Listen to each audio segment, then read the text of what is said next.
We are back on Morning Line. Our guest, Kendra Lee with the Equity Alliance, talking about redistricting and how it may impact two of the biggest cities in the state of Tennessee, of course, Nashville and Tennessee. And Kendra, when we went to the break there, you were just talking about the potential for this maybe down the road backfiring on Republicans, because as they are. Now, is it not true that Nashville, at least, is being looked at right now, and it is the only county out of the 95 counties in the state of Tennessee under this redistricting plan that's being split into three parts?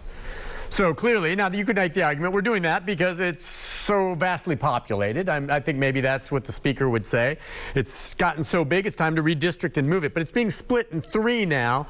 So it's going to create three congressional districts from this area, correct?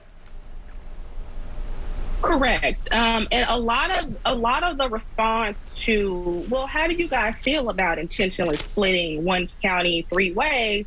The first thing that the chair, I believe it was Chairman Bell of the Senate Judiciary Committee, was saying is that, oh, well, you know, this happened before. The Democrats did it and nobody said anything. But the thing about it was that when Shelby County was split the way that it was, Shelby County at that point was really kind of the major population hub of Tennessee. And so one congressional district encompassed as much of Shelby County as it could. And then whatever spilled over was placed into other districts.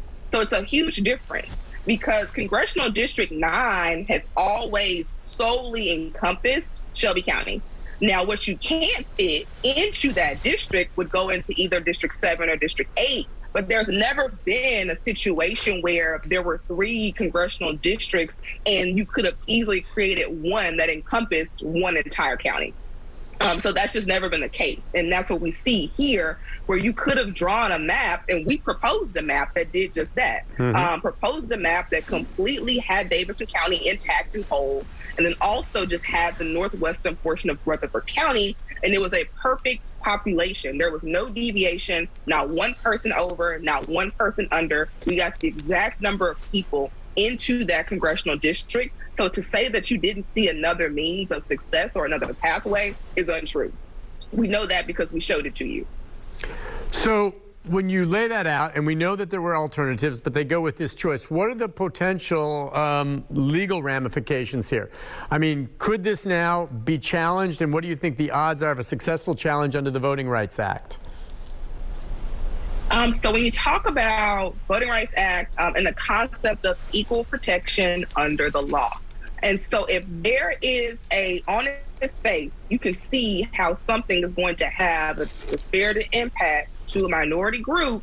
And in this case, it doesn't take much to show that. You look at the way the maps are, and you can't use an excuse of partisan gerrymandering because we have Supreme Court case law as recent as 2017 that says exactly that. It's like you cannot justify racial gerrymandering by trying to hide it under the guise of partisan gerrymandering. So you can't say, oh, we just tried to do it by party lines and we just happen to indirectly gerrymander race as well. It's not acceptable. And I know that the councils of our elected officials know that and are aware of that. But if you have not seen in the past trend of a past year or so, our state legislators and our state executive administration get sued for unconstitutional things all the time, and they lose. And so for them to say that it's going to uphold in court, your track record says differently. And so really taking into account to be able to take into reconsideration of like, do you want to be caught up in the news again, in the media, in the press, losing another constitutional case because of the fact that you want to be able to be greedy and to be selfish? It's unnecessary. And when you talk about the Voting Rights Act specifically protecting minority groups, this is the exact type of situation that we are talking about. If you look at the case law that we've had in years prior to, you really can see how, you have other states that have split historically Black colleges into two separate districts so that you can be able to say that you wouldn't have that entire population of Black students to vote for a preferred candidate. You can stand within a 1 mile radius of Nashville. If you walked in a circle, you'd be in 3 congressional districts. And it's like it could not be a more blatant display of gerrymandering. And like we mentioned before, although partisan gerrymandering is permissible currently under our current law, unfortunately, what is not permissible is to use that to also racially gerrymander. And there is a very clear case for racial gerrymandering here. And so to say that the maps will hold up in court, I just highly doubt it. I doubt it. I doubt if you look at the Supreme Court precedent that's been set. I doubt if you look at the guidance that's been, set by the Department of Justice.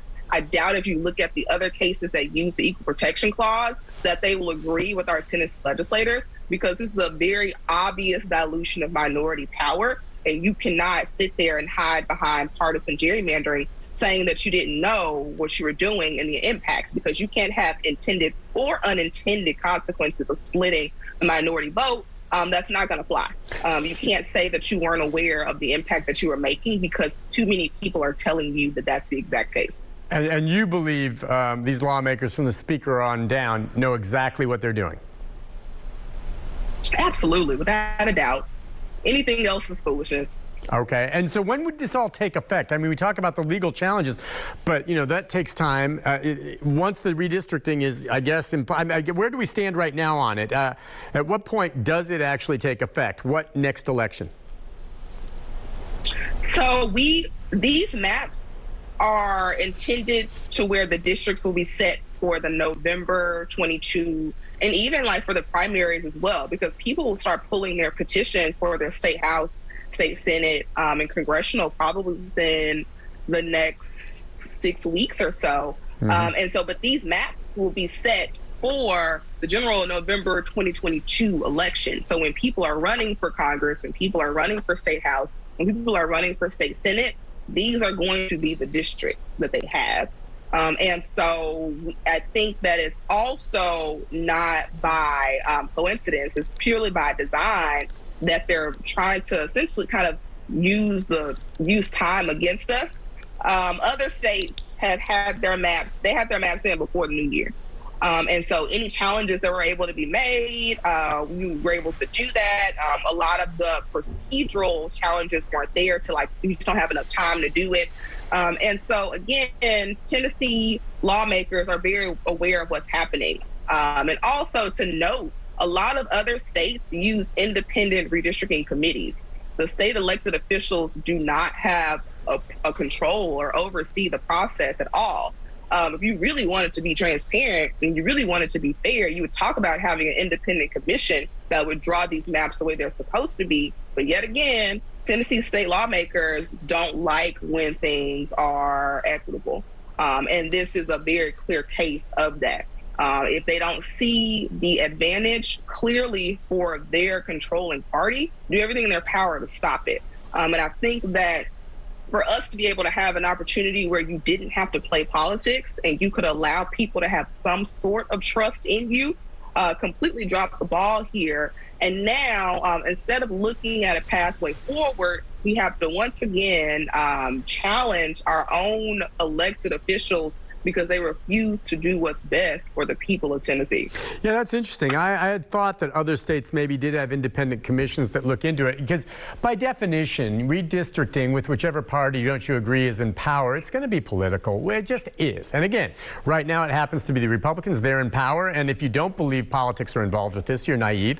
And as you mentioned to me before you went on the show, back in the early 90s, the Democrats, same way. Gerrymandering, it is by definition, it is. So don't give me any of this crap about, oh no, this, we all know it's partisan, and both parties do it. So what do you think as the big picture, and it is hard sometimes to understand, the electorate, the constituents, the voters, what do you think this does, say, among the African-American vote, okay, when it comes to seeing this happen, and whether or not it's kind of like throwing up the hands and saying, well, then I'm not going to vote? Or do you think this can spur on, like, wow, this really makes me mad, I'm going to make sure we all get out there and vote? I'm just wondering, above it all, what kind of message does this send, and how do you think this affects the electorate? I think that I completely agree with you on the latter. we have to be able to say, I can show you better than I can tell you. Yeah. And even though there is a lot of manipulation to make sure that the minority vote is diluted, what voter turnout will always overcome voter suppression. And so even though we are in a very unfortunate situation here where our elected officials are misusing and abusing their authority, we have to show up in record numbers in order to combat that. And so they might try to throw every tool in their arsenal against us with voter suppression, but really encouraging and opting for voter turnout, that's how we do it. That's how we get it done. Now, with organizations like the Equity Alliance and our other coalition partners, we will continue to do the day-to-day of looking at the formalities, looking at the bills, looking at the governing of what's going on. But the true tool that we have, that we know works time and time and again, is voter turnout. And I know that when we talk about this and we call out all the atrocities that are happening with our elected officials, that it can be disheartening and it actually can be discouraging to say that, if they're working so hard to try to put a stop to us voting, then is it really, should we even try to do it? Right. Absolutely. Yes. If you are watching, definitely take this as a threat. Like, your voting is so powerful that they're working overtime to be able to dilute it. And so there has to be some sort of assurance in seeing if they're working this hard to try to split it up, then it's worth something. So definitely being able to make sure that we continue to show up and we continue to vote. We continue to have this transparency. We continue to have these conversations, which are amazing. Like, thank you, Nick. Like, this is exactly what we need to continue to do. We need to continue to have the conversations. We need to continue to have action. And we need to continue to hold their feet to the fire to let them know that we see you, and we are going to continue to make sure that you're held accountable. Excellent point on that. We're going to take a break. We'll be back with our final segment. Kendra, you stay put. We'll be back. Final segment on Morning Line, talking about all this with elections, redistricting, and the like, and getting out to vote. And she's absolutely right. Vote, vote, vote. Don't let anyone discourage you from that. We'll be back with more right after this.